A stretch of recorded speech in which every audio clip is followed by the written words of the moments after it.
हाँ, तो प्यारे बच्चों, जो क्लास 8 के विद्यार्थी हैं उनके लिए छठा पाठ जो दहन व ज्वाला है वो आज न्यू कंसेप्ट क्लासेज लेकर आया है।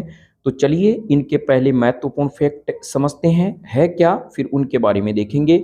जो अननमस की तैयारी कर रहे हैं उन बच्चों के लिए यह एक वरदान साबित होगा। पहला हमारे पास में पॉइंट है, जो पदार्थ वायु में जलते हैं उन्हें दाहक कहा जाता है। अर्थात ऐसे पदार्थ जिनको वायु की उपस्थिति में जलाते हैं तो वो जलने लगते हैं, तो ऐसे पदार्थ को क्या कहते हैं, दाहक पदार्थ कहलाते हैं। तो यहाँ पर आप समझ गए होंगे प्यारे बच्चों, दाहक पदार्थ किसे कहते हैं, वे पदार्थ जो वायु में जलते हैं। चलिए, दहन के लिए ऑक्सीजन आवश्यक है, यानी हमें यह ध्यान रखना है कि जो ऑक्सीजन गैस होती है वो किसी पदार्थ को जलाने में सहायक है, जबकि कार्बन डाइऑक्साइड गैस किसी गैस को बुझा यानी किसी आग को बुझाने में सहायक है, और हाइड्रोजन गैस जो होती है वो स्वयं ज्वलनशील होती है। ये तीन आप उदाहरण ध्यान रखें। हाइड्रोजन गैस स्वयं ज्वलनशील होती है, ऑक्सीजन गैस किसी को जलाने में सहायक है, और कार्बन डाइऑक्साइड गैस क्या है प्यारे बच्चों, यहाँ पर कार्बन डाइऑक्साइड गैस आग को बुझाने का काम करती है। तो चलिए नेक्स्ट प्रश्न, दहन के प्रक्रम में ऊष्मा और प्रकाश उत्पन्न होता है। यह जरूर ध्यान रखें, जब हम किसी पदार्थ को वायु की उपस्थिति में जलाते हैं तो उसे दहन कहते हैं। दहन के फलस्वरूप ऊष्मा और प्रकाश उत्पन्न होते हैं। चलिए आइए इसको समझते हैं। जैसे घर में सर्दी में प्यारे बच्चों हम कार्बन की जो है कोयले को जलाते हैं वायु की उपस्थिति में, और यहाँ पर क्या होता है, कार्बन डाइऑक्साइड गैस प्राप्त होती है प्लस ऊष्मा प्राप्त होती है। यह ऊष्मा प्रकाश के रूप में होती है जिससे हम यानी सर्दी में तपते हैं। तो अर्थात सर्दी को दूर भगाने के लिए हम कोयले को क्या करते हैं, जलाते हैं, तो कार्बन डाइऑक्साइड गैस प्राप्त होती है। तो यह यानी इसका मतलब है कार्बन का पूर्ण दहन हो रहा है। जब कार्बन का पूर्ण दहन नहीं होगा तो CO बनेगी जिसे कार्बन मोनोऑक्साइड कहते हैं, अर्थात धुआं बहुत निकलेगा।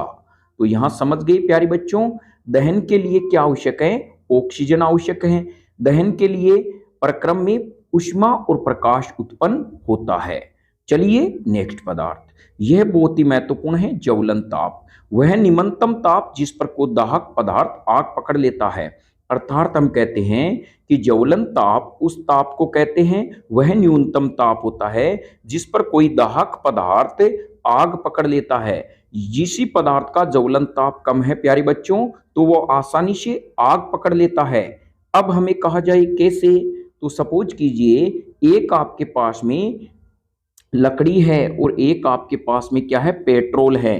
अब प्यारे बच्चों आप खुद बताओ, इनमें आग कौन जल्दी पकड़ेगा, पेट्रोल पकड़ लेता है, लकड़ी आसानी से आग नहीं पकड़ती है। तो हम कह सकते हैं इसका ज्वलन ताप क्या है, आप कहोगे सर इसका ज्वलन ताप लकड़ी की तुलना में कम है। तो प्यारे बच्चों इसका मतलब आपके यह कंसेप्ट समझ में आ गया। ज्वलन ताप वह निम्नतम ताप है जिस पर दाहक पदार्थ आग पकड़ लेता है। तो आपने अभी वीडियो को सब्सक्राइब नहीं किया है तो जो लाल बटन है उसको दबाइए और नोटिफिकेशन दबाइए, जिससे आपको न्यू कंसेप्ट क्लासेज के पूरे 8th क्लास के मैटर आपको एग्जाम से पहले मिल जाएंगे। प्यारे बच्चों यही नहीं, हम इस जो मैटर है हमारा इसको हम बोर्ड की सहायता से व्यू यानी वीडियो के माध्यम से भी देख सकोगे। चलिए नेक्स्ट प्रश्न की ओर चलते हैं। ज्वलनशील पदार्थ जो होते हैं प्यारे बच्चों इनका क्या होता है, ज्वलनशील पदार्थ होते हैं उनका ज्वलन ताप बहुत कम होता है। अर्थात पेट्रोल, डीजल और जो हमारे पास LPG गैस होते हैं उनका ज्वलन ताप बहुत कम होता है, इसीलिए आसानी से क्या कर लेते हैं, आग पकड़ लेते हैं। आग उत्पन्न करने हेतु तो आवश्यकताओं में से एक से अधिक को हटाकर आग पे नियंत्रित किया जा सकता है। चलिए यह लाइन हम समझते हैं। देखिए प्यारे बच्चों क्या होता है, मान लीजिए मेरे पास में यहां पर पेट्रोल है, क्या है, पेट्रोल, और यह किसकी उपस्थिति में आग पकड़ता है प्यारे बच्चों, ऑक्सीजन की उपस्थिति में। एक हम करें, एक कारक है ज्वलन ताप, यह 3 फैक्टर काम करते हैं।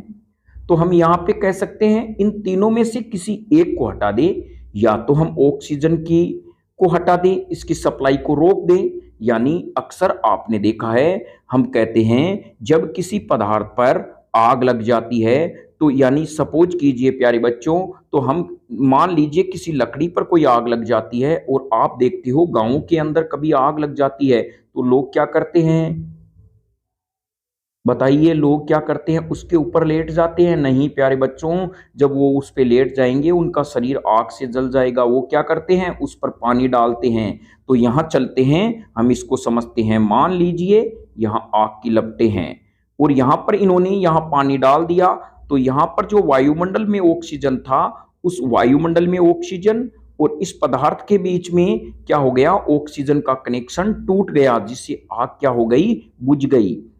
दूसरा क्या है, जो दाहक पदार्थ है उसको हटा देते हैं। मान लीजिए यह हमारे पात्र में आग लग रही है इसके कारण से, तो हम इस पात्र को ही यदि हटा दें, दाहक पदार्थ को हटा देंगे या ऑक्सीजन की सप्लाई को अवरुद्ध कर देंगे।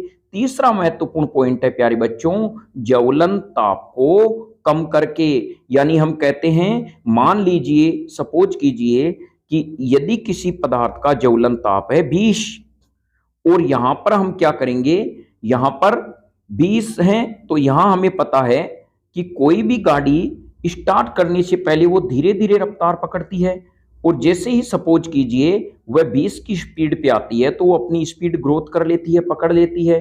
तो हम क्या करेंगे, उस पदार्थ के ताप को क्या कर देंगे, ज्वलन ताप को कम कर देंगे, वापस बेक में लेके आ जाएंगे। तो यहां पर क्या हो गया, ये इसका क्या हो गया, ज्वलन ताप कम करने से भी आग से बचा जा सकता है।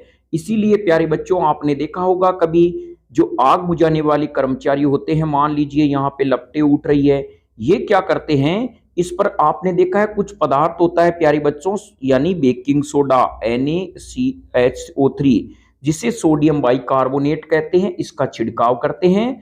तो इससे गैस उत्पन्न होती है, धुआं निकलता है CO2। ये CO2 क्या करता है, इसके चारों ओर फैल जाता है, जिससे एक तो ये वायु का संपर्क तोड़ देता है, एक इस ज्वलनशील पदार्थ का प्यारे बच्चों क्या कर देता है, यानी दाहक पदार्थ का ताप ज्वलन पदार्थ से कम कर देता है, जिससे इसकी आग क्या है, बुझ जाती है। तो हमें ध्यान रखना है, एक तो जो पेट्रोल से आग लगती है या कोई विद्युत से आग लगती है, तब उसे पानी से नहीं बुझाना है, उसे बेकिंग सोडा यानी अग्निशामक का प्रयोग किया जाता है। तो आग उत्पन्न करने हेतु आवश्यकताओं में से एक को अधिक को हटाकर आग पे नियंत्रण कर सकते हैं। यह कंसेप्ट आपके समझ में आ गया होगा। तो सबसे बेस्ट प्रोसेस यही है कि ज्वलनशील पदार्थ का ज्वलन ताप कम करने से आग बुझ जाती है। तीसरा है, नेक्स्ट, आग पर नियंत्रण पाने हेतु सामान्यतः जल का प्रयोग किया जाता है, लेकिन यह ध्यान रखें, ये लकड़ी और कागज पर जब आग लगती है, वह कागज पे आग लगती है तभी जल का प्रयोग करेंगे। लेकिन यदि किसी विद्युत यानी कोई तारों में आग लग गई है, या हम कहें पेट्रोल या डीजल में आग लग गई है, तब हम जल का प्रयोग नहीं करेंगे। क्यों नहीं करेंगे आप कहोगे, इसीलिए नहीं करेंगे क्योंकि अक्सर आपने देखा है प्यारे बच्चों, घर पे भी आपने देखा है, आप खुद बताइए, आपके पास में एक पानी है, पानी का गिलास भरा है, आप उसके अंदर जल की बूंदे डालते हैं, तो वो जल की बूंदे आपने देखा ना, वो इसके ऊपर तैरने लगती है पानी के ऊपर, क्योंकि पानी का घनत्व जल से अधिक होता है, तो पानी नीचे रहता है, और यानी पानी का घनत्व पेट्रोल से क्या होता है प्यारे बच्चों, कम होता है, यानी तेल से कम होता है, तो तेल इसके ऊपर क्या करेगा, तैरने लग जाएगा। तो जिससे क्या हो जाएगा, अब यह हमने समझ लिया कि मान लीजिए पेट्रोल से कोई आग लगी है, तो हमने पानी डाला, तो ये तो पेट्रोल तो इसके ऊपर चला गया, जबकि ये आग पेट्रोल के कारण ही लग रही है, आग और प्रचंड हो जाती है। तो इसके लिए क्या किया जाता है, इसके लिए मैंने पहले ही बताया था, सोडियम बाइकार्बोनेट का प्रयोग किया जाता है आग बुझाने में। ये कौन सी गैस देता है, CO2 देता है, जो आग को बुझाने के काम आती है। चलिए नेक्स्ट पॉइंट पे चलते हैं। विद्युत उपकरण और तेलों में लगी आग को नियंत्रित करने के लिए जल का उपयोग नहीं करते, किसका उपयोग करते हैं, बेकिंग सोडे का। दहन विभिन्न प्रकार के होते हैं। एक तीव्र दहन, तीव्र दहन का मतलब होता है ऐसी अभिक्रिया ही जो तुरंत आग पकड़ लेती है, उसे तीव्र दहन कहा जाता है। यानी हम कहेंगे वह दहन अभिक्रिया जो तेजी से आग पकड़ लेती है, जैसे पेट्रोल और डीजल।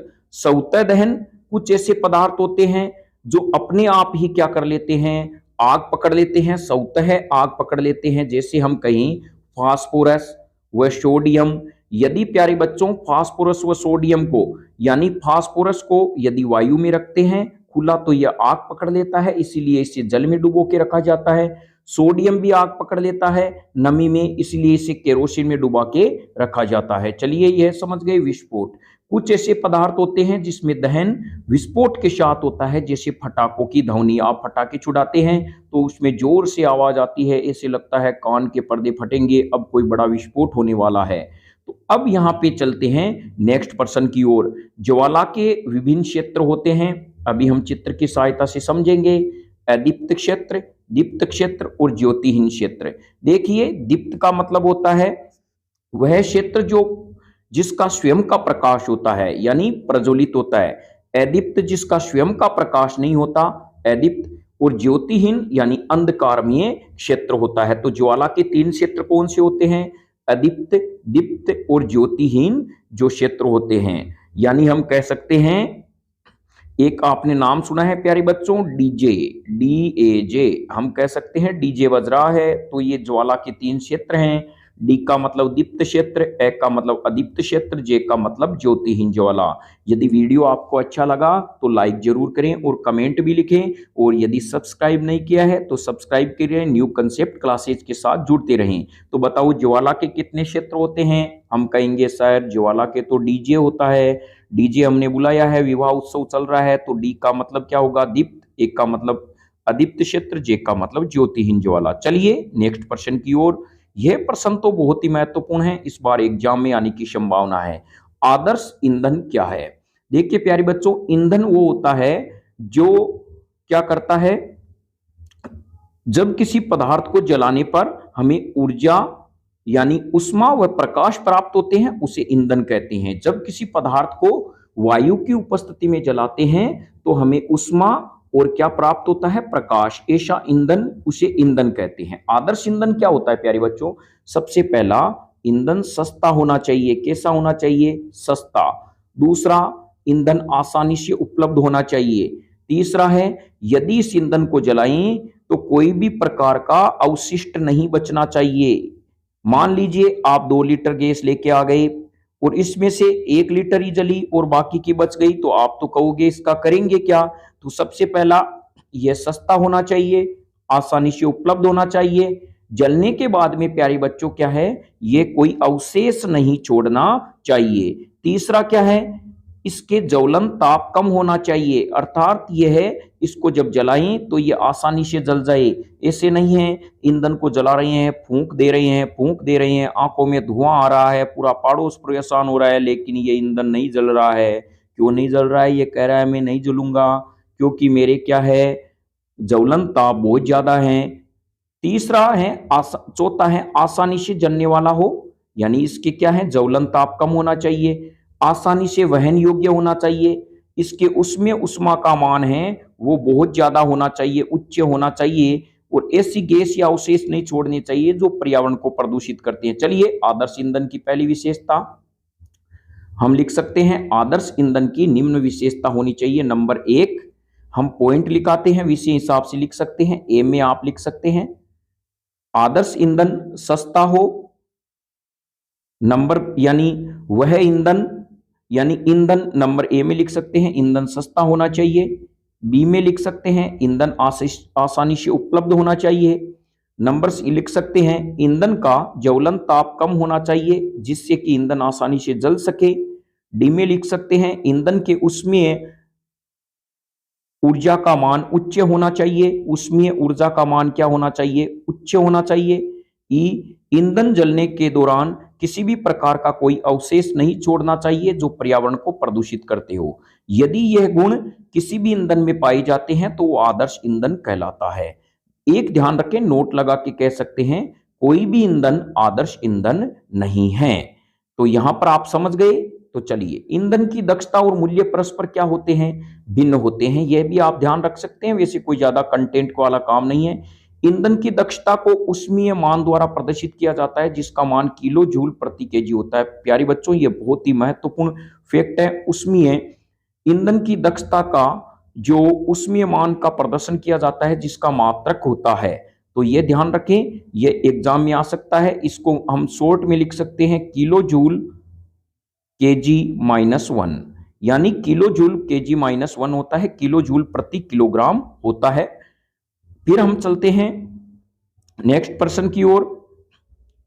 वायु में बिना जले कार्बन के कण खतरनाक प्रदूषक होते हैं और शोषण कणों को क्या करते हैं, शोषण केंद्र को नष्ट दे यानी क्या करते हैं, कष्ट देते हैं। वायु में बिना जले हुए कार्बन के कण बहुत ही खतरनाक होते हैं, जो शोषण कणों को क्या करते हैं, हमारे कष्ट देते हैं। ईंधन के अपूर्ण दहन से, यह महत्वपूर्ण है, ईंधन के अपूर्ण दहन से विषैली कार्बन मोनोऑक्साइड गैस उत्पन्न होती है।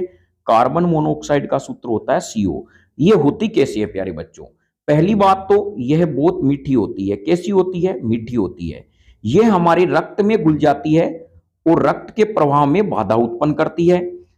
यानी कार्बन मोनोऑक्साइड गैस विषैली इसलिए होती है कि यह हमारे शरीर में रक्त में घुलकर रक्त के प्रवाह में बाधा उत्पन्न करती है, और CO2 की तुलना में यह क्या होती है, 200 गुना ज्यादा रक्त में घुलनशील है। यह ध्यान रखें आप।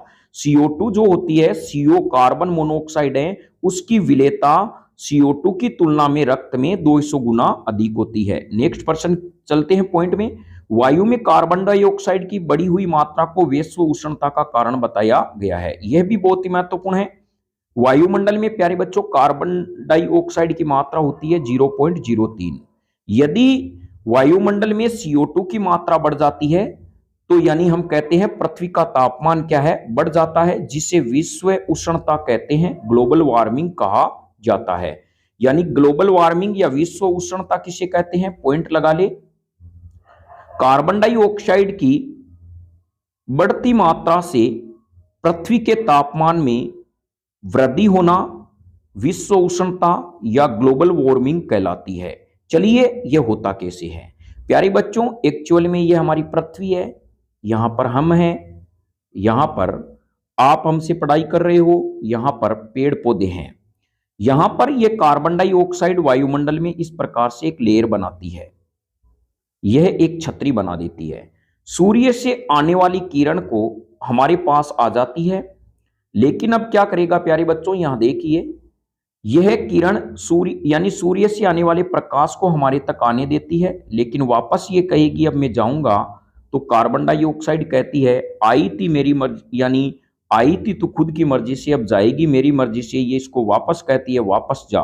यानी ये क्या करती है, सूर्य से आने वाली किरणों को पृथ्वी पर आने देती है, लेकिन जब ये वापस पृथ्वी से किरणें सूर्य की यानी वायुमंडल में जाती है तो क्या करती है, वापस पुनः पृथ्वी पर परावर्तित कर देती है, जिससे पृथ्वी का तापमान क्या हो जाता है, बढ़ जाता है।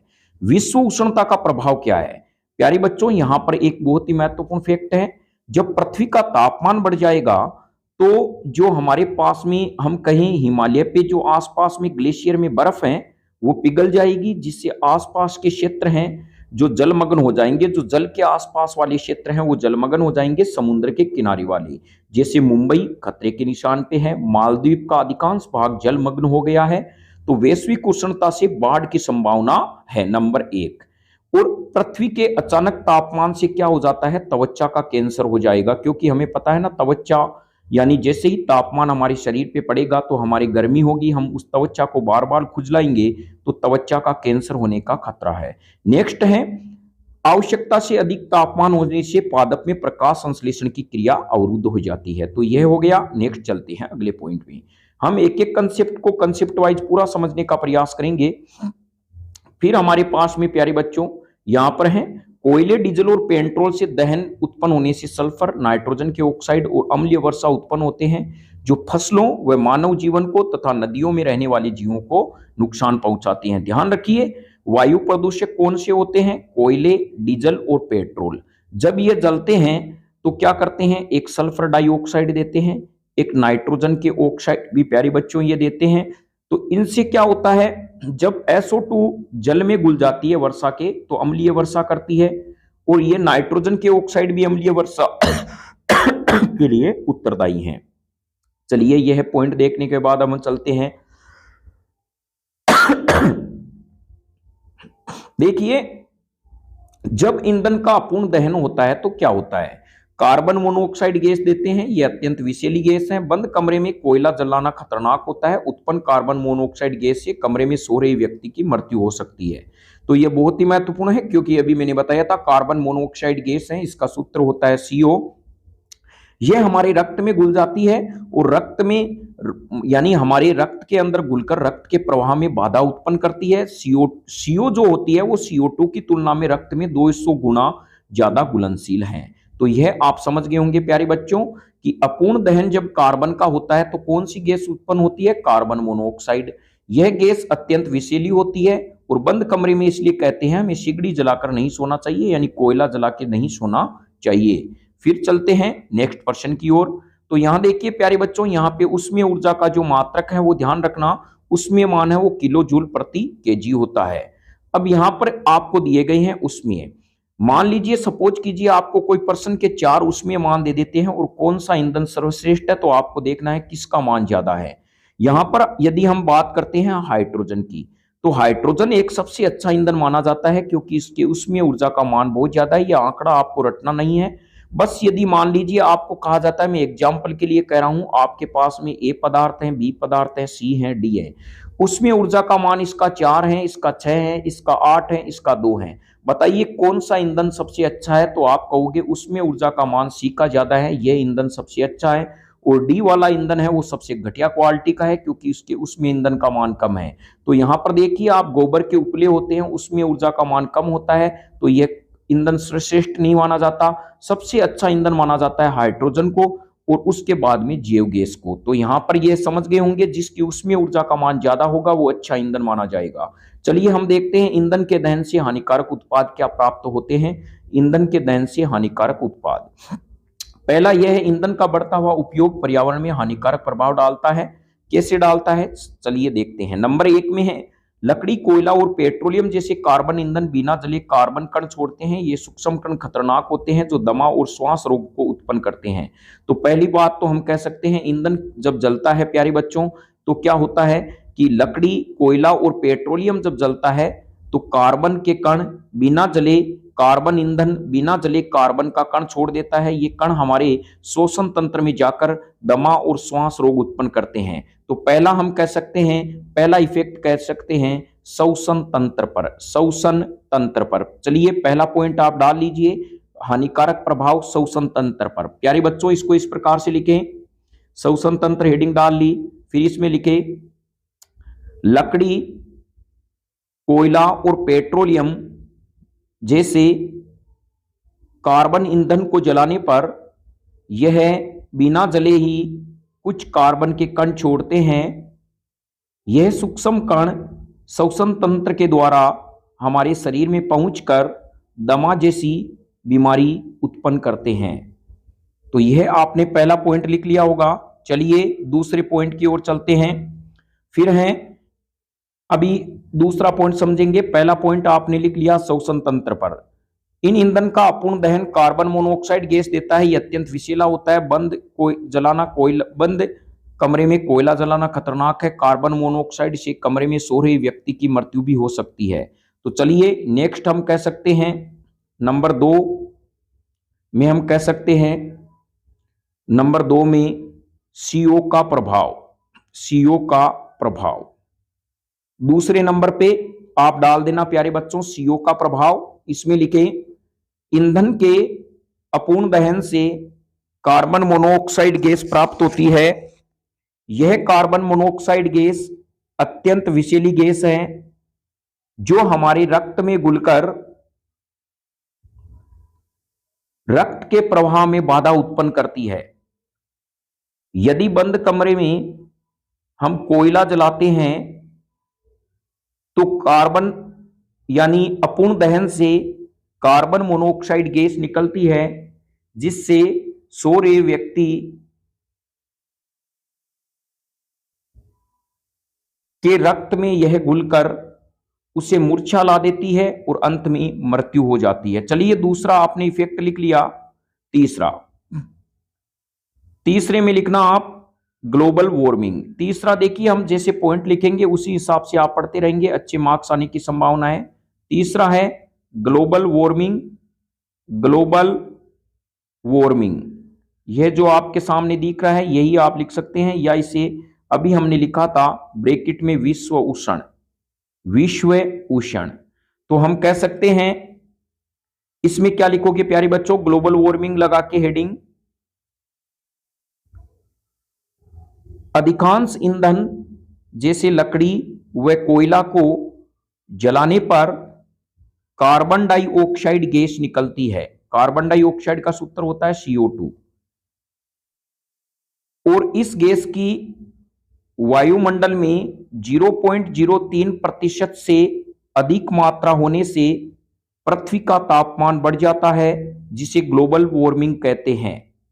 तो ध्यान रखें, ग्लोबल वार्मिंग के लिए या विश्व उष्णता के लिए कौन सी गैस उत्तरदायी है? CO2। इसकी मात्रा कितनी होनी चाहिए? 0.03, इससे अधिक होने पर तापमान बढ़ जाता है। चलिए, अभी मैंने बताया था पृथ्वी के वातावरण में तापमान वृद्धि से विश्व उष्ण कहलाता है। तो यहां पे ध्यान रखें, पृथ्वी के वातावरण से के यानी हम कहेंगे कि पृथ्वी की सतह का तापमान, पृथ्वी की सतह का तापमान में वृद्धि होना विश्व उष्ण कहलाता है। इसके लिए CO2 गैस उत्तरदायी है, इसको अभी समझे आप। फिर हैं अन्य बातों के साथ साथ हिम पिघलने लगती है, जिससे समुद्र का जल स्तर बढ़ जाता है, तटीय क्षेत्र बाढ़ग्रस्त हो जाते हैं। ऐसा भी संभव है निचले स्तर वाले तटीय क्षेत्र स्थायी रूप से जलमग्न हो गए हैं। ये मालद्वीप के बारे में बता रहा है, सीधा सीधा मालद्वीप के बारे में बता रहा है।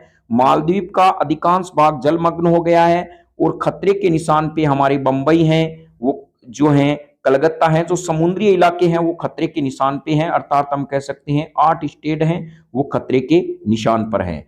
तो हम कह सकते हैं कि जब ग्लोबल वार्मिंग से पृथ्वी का तापमान बढ़ता है तो जो हिम क्षेत्र है उसकी बर्फ पिघलने लगेगी, और पिघलने से अचानक बाढ़ आएगी, जिससे समुद्र का स्तर अधिक स्तर बढ़ जाएगा, जिससे वहां का तटवर्तीय इलाका जलमग्न हो सकता है। तो यह आपने लिख लिया विश्व उष्ण में। चलिए नेक्स्ट हम पॉइंट में चलते हैं। फिर है हमारे पास में अम्लीय वर्षा। प्यारे बच्चों, नेक्स्ट जो चौथा पॉइंट आपको लिखना है वो लिखना है अम्लीय वर्षा। अम्लीय वर्षा, तो प्यारे बच्चों सबसे पहले तो यह लिखे अम्लीय वर्षा है क्या। तो चलिए इसमें लिखिए अम्लीय वर्षा, हेडिंग डाल दिया आपने। ऐसी वर्षा जिनके pH का मान, P छोटा होगा H बड़ा होगा, pH का मान 5.5 से कम है, वो अम्लीय वर्षा कहलाती है। ये होती कैसे हैं, इसके नीचे लिखना कारण। जब वर्षा के जल में SO2 ब्रैकेट में प्यारे बच्चों इसका नाम लिख लेना सल्फर डाइऑक्साइड, ऑक्साइड। ध्यान रखें यह नाम हो गया सल्फर डाइऑक्साइड, व नाइट्रोजन के ऑक्साइड N2O, इसे नाइट्रस ऑक्साइड कहते हैं, आदि मिलने पर अम्ल का निर्माण करते हैं। यह वर्षा के जल के साथ में मिल जाते हैं तो अम्लीय वर्षा बनती है। तो ध्यान रखें, वर्षा के जल के साथ में जब SO2 व NO2 वायुमंडल में उपस्थित है, N2O या NO2 ये मिल जाते हैं तो अम्लीय वर्षा होती है। तो इस प्रकार से आपने लिख लिया होगा कि वर्षा के जल में वायुमंडल में उपस्थित SO2 व N2O आदि मिलने से अम्लीय वर्षा बनती है। फिर लगाना, नोट लगा के लिख सकते हैं, कोयले व डीजल के दहन से SO2 गैस बाहर निकलती है।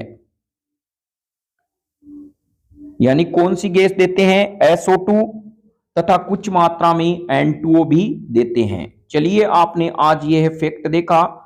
अब यहां पर हम क्या कह सकते हैं, अम्लीय वर्षा के दुष्प्रभाव। आप हेडिंग लगा सकते हैं प्यारे बच्चों कि अम्लीय वर्षा के क्या दुष्प्रभाव है। चलिए, अम्लीय वर्षा के दुष्प्रभाव। अम्लीय वर्षा का प्रभाव क्या होता है? दुष्प्रभाव हम कह सकते हैं अम्लीय वर्षा के निम्न दुष्प्रभाव हैं। हेडिंग में नंबर 1 लिखें, ताजमहल का रंग अम्लीय वर्षा के प्रभाव से धीरे धीरे पीला हो रहा है। ताजमहल का रंग है वो धीरे धीरे कैसा हो रहा है, पीला हो रहा है। नंबर दूसरे पॉइंट में आप क्या लिखोगे, अम्लीय वर्षा के प्रभाव से जलीय जीव जंतु धीरे धीरे मर रहे हैं। नंबर तीन, अम्लीय वर्षा के प्रभाव से पादप में प्रकाश संश्लेषण की क्रिया अवरुद्ध हो रही है। प्रकाश संश्लेषण की अभिक्रिया, प्रकाश संश्लेषण की अभिक्रिया अवरुद्ध हो रही है। तो आप न्यू कंसेप्ट क्लासेज के साथ 8th क्लास के बच्चे जुड़े हैं। यदि आपने अभी तक वीडियो को सब्सक्राइब नहीं किया है तो करते रहें। चलिए नेक्स्ट प्रश्न की ओर चलते हैं। अब हमें प्यारे बच्चों एक नाम याद रखना है इस पाठ के अंदर, सीएनजी। इसका नाम होता है संपीड़ित प्राकृतिक गैस, कंप्रेस्ड नेचुरल गैस। इसका उपयोग वाहनों में ईंधन के रूप में करते हैं, डीजल और पेट्रोल की तुलना में के स्थान पर करते हैं, क्योंकि सीएनजी डीजल और सीएनजी का जब दहन होता है तो किसी भी प्रकार का कोई वायु प्रदूषण नहीं करती, ना ही कोई अवशेष पीछे छोड़ती है, और यह सस्ती होती है, आसानी से वहन योग्य है। तो यहां आप ये देख सकते हैं कि जब सीएनजी का दहन होता है तो ये सल्फर व नाइट्रोजन के ऑक्साइड हैं वो बहुत कम मात्रा में छोड़ती है, उतना नहीं छोड़ती जितना कि डीजल और पेट्रोल छोड़ते हैं, और यह एक स्वच्छ ईंधन है। तो यहां पर आपने देखा। चलिए नेक्स्ट फैक्ट की ओर चलते हैं। पेट्रोल मिट्टी का तेल है, ये पदार्थ ईंधन कहलाते हैं। अच्छा ईंधन वह है जो स्वच्छ, उपलब्ध हो, सस्ता हो, इसके बारे में हमने देख लिया। संभवतः ऐसा कोई भी ईंधन नहीं है जिसमें एक आदर्श ईंधन है, हमें ऐसा ईंधन ढूंढना चाहिए जिसे किसी विशिष्ट उपयोग में, यह भी कोई खास बात नहीं है। तो चलिए हम नेक्स्ट पॉइंट की ओर चलते हैं। अब देखिए प्यारे बच्चों, यह ज्वाला का जो आपके पास में चित्र है वो आपके पास में आ सकता है। ज्वाला के 3 प्रकार अभी मैंने बताए थे, बताइए कौन है। डी जे, यानी दीप्त ज्वाला, ज्योतिहीन ज्वाला, अदीप्त ज्वाला। तो यहां ध्यान रखें। देखिए सबसे पहला भाग कौन सा है, जो मोमबत्ती आप जला के देखना, सबसे पूर्ण दहन, यानी जब ईंधन का पूर्ण दहन होता है तो वो नीली ज्वाला के साथ जलता है। सबसे बाहरी भाग जो होता है वो नीली ज्वाला है, और यह भाग सबसे गर्म होता है। यानी जब किसी ईंधन का पूर्ण दहन होता है तो वो नीली ज्वाला के साथ जलता है। आपने गैस में ये बर्नर देखा होगा प्यारे बच्चों, तो इसमें नीली ज्वाला निकलती है। एलपीजी जब जलता है तो यह आप घर में देख सकते हैं। जैसे ही एलपीजी खत्म होने लगती है, उसमें कोई पार्टिकल्स रहते हैं, तो आप देखते हैं खत्म होने से पहले ये पीली ज्वाला के साथ में भी जलने लगता है। तो सबसे बाहरी भाग जो हम कहें ईंधन का, वो कौन सा होता है ईंधन जब जलता है तो नीला।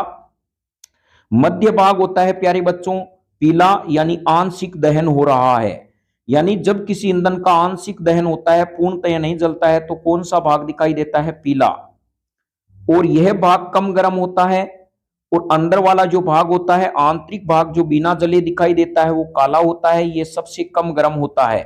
तो यहां पर आप ध्यान रखें।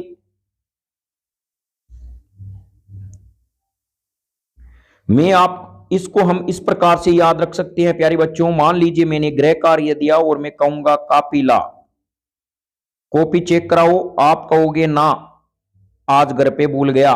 तो ये ध्यान रखना, हम कहते हैं आपको कॉपी चेक कराइए, आप कहोगे ना आज तो हम कॉपी घर पे भूल गए। तो ये ट्रिक ध्यान रखें, और इस ट्रिक को इसी प्रकार रखें। सबसे पहला अंदर वाला भाग काला होता है, यह बिना जले मोमबत्ती का सबसे आंतरिक भाग है। पीला भाग क्या होता है, मध्य भाग होता है, यह आंशिक जलने वाला भाग है। नीला भाग क्या होता है, पूर्ण दहन वाला बाह्य भाग है। तो चलिए अब आप मुझे बताइए कि इस क्रम के अंदर सबसे टॉप पर कौन आएगा, सबसे टॉप पे नीला आएगा। इसका मतलब जब ईंधन का पूर्ण दहन होता है तो यह बाह्य भाग होता है, सबसे गर्म भाग होता है। और इसके अंदर कौन सा आएगा, 2 नंबर पे आएगा पीला भाग। जब ईंधन का आंशिक दहन होता है, यह मध्यम भाग होता है। और सबसे अंदर वाला भाग होता है काला भाग। जब ईंधन का बिल्कुल दहन नहीं होता है, यह बिना जले वाला भाग है। तो देखिए ईंधन का जब पूर्ण दहन होता है वो नीला भाग होता है, और यह भाग बाह्य भाग होता है, सबसे गर्म भाग होता है। जब ईंधन का अपूर्ण दहन होता है तो पीली ज्वाला के साथ जलता है, सबसे कम गर्म भाग है। जब ईंधन का दहन ही नहीं होता है तो वो काला वाला भाग होता है, यानी सबसे कम गर्म होता है। तो मध्यम गर्म कौन सा है? पीला, सबसे ज्यादा गर्म नीला और सबसे कम गर्म काला। इस पर ज्यादा टॉपिक इसलिए दे रहे हैं, ये मोमबत्ती का चित्र क्लास 8 में आप ध्यान रखें, और एनएनएमएस की जो बच्चे तैयारी कर रहे हैं उनमें फैक्ट पूछा जाएगा कि ईंधन का जब दहन होता है या मोमबत्ती की ज्वाला को जलाते हैं प्यारे बच्चों, तो उनके बीच वाला भाग कौन सा होता है? तो बीच में आप ध्यान रखना, बस यही फॉर्मूला मैं आपको कह रहा हूं, कॉपी चेक कराओगे, आप कहोगे ना सर आज तो हम घर पे भूल गए। तो यह आप ट्रिक याद रखना और ये ध्यान रखना, ऐसे चलेगी ट्रिक 1 नंबर, 2 नंबर, 3 नंबर। तो मुझे लगता है आपको वीडियो समझ में आ गया होगा। यदि यह फैक्ट समझ में आया तो लाइक जरूर करें, चलिए, और शेयर भी करें, कमेंट भी लिखें। अब चलते हैं हम आग बुझाने वाली चीज के पास। आपने पेट्रोल के पास में या कहीं गाड़ियों में ऐसा अग्निशामक यंत्र देखा हुआ होगा प्यारे बच्चों। देखिए इसमें होता क्या है, इसमें होता है NaSCO3, सोडियम बाइकार्बोनेट होता है। इसका उपयोग कहां किया जाता है प्यारे बच्चों? इसका उपयोग किया जाता है जब हमारे विद्युत उपकरण में आग लग जाती है, या कहां पे आग लग जाती है? नंबर 1 बात तो है विद्युत उपकरण में, और या पेट्रोल या डीजल में जब कोई आग लग जाती है तो इस प्रकार के उपकरण का प्रयोग करते हैं। यदि कागज और किसी लकड़ी में आग लग जाती है तो जल का उपयोग कर सकते हैं आग को बुझाने में। इसका उपयोग क्यों करेंगे प्यारे बच्चों? जब मैं इस सिलेंडर को पटकूंगा, जोर से इसको यहां पे निप घुमा के नीचे पटका जाता है तो इसमें से CO2 गैस बाहर निकलती है। ये CO2 गैस क्या करती है? इस पदार्थ के चारों ओर एक आवरण बना लेती है, जिससे दाहक पदार्थ और वायुमंडल में जो ऑक्सीजन है उसके बीच में कनेक्शन टूट जाता है और आग बुझ जाती है। चलिए हम इसको समझते हैं।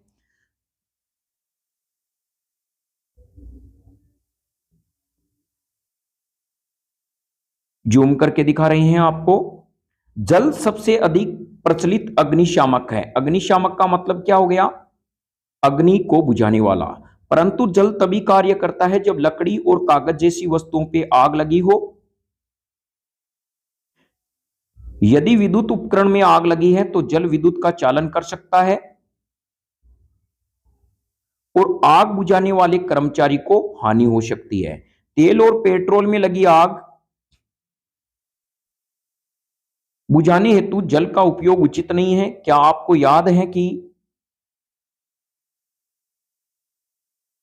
जल तेल से भारी होता है, अतः तेल जल के नीचे चला जाता, यानी जल यह तेल के नीचे चला जाता है। पेट्रोल जैसे ज्वलनशील पदार्थ में लगी आग के लिए जल से हम नहीं बुझा सकते। ऑक्सीजन से भारी होने के कारण CO2 आग को कम करने के बीच संपर्क टूट जाता है, यानी CO2 इसके लिए हम क्या करते हैं, चलिए इसको हम देखते हैं। यह है ऊपर जलता रहता है। विद्युत उपकरण पेट्रोल जैसे ज्वलनशील पदार्थ में लगी आग के लिए कार्बन डाइऑक्साइड सबसे अच्छा अग्निशामक है। ऑक्सीजन से भारी होने के कारण यह CO2 आग को एक कंबल की तरह लपेट लेती है। इससे ईंधन और ऑक्सीजन के बीच संपर्क टूट जाता है और आग पे नियंत्रण हो जाता है। CO2 का अतिरिक्त लाभ यह है कि यह सामान्यतः विद्युत उपकरण को कोई हानि नहीं पहुंचाती।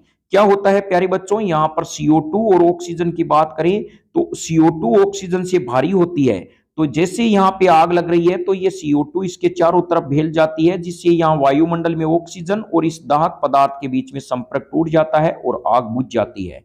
और दूसरा है, ये विद्युत उपकरण को भी क्या है, हानि नहीं पहुंचाती। हमें कार्बन डाइऑक्साइड की आपूर्ति कहां से मिलती है?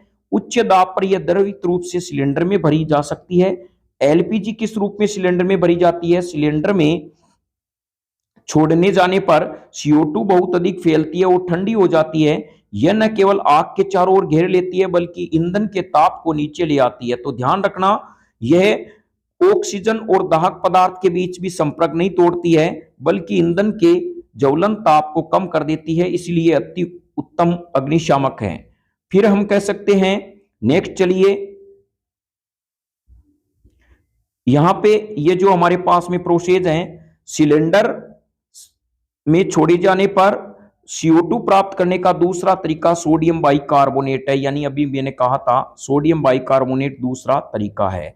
तो चलिए आपको कहा जाता है CO2 सबसे अच्छी अग्निशामक मानी जाती है। क्यों? तो हम कहेंगे यह वायु से भारी होती है, इसलिए दाहक पदार्थ और वायु के बीच में यह संपर्क को तोड़ देती है। दूसरा हम कह सकते हैं यह CO2 होती है, वो ज्वलनशील पदार्थ के ज्वलन ताप को कम कर देती है, जिससे आग बुझ जाती है। तो चलिए आपके यह फैक्ट समझ में आ गया होगा। नेक्स्ट प्रश्न की ओर चलते हैं हम।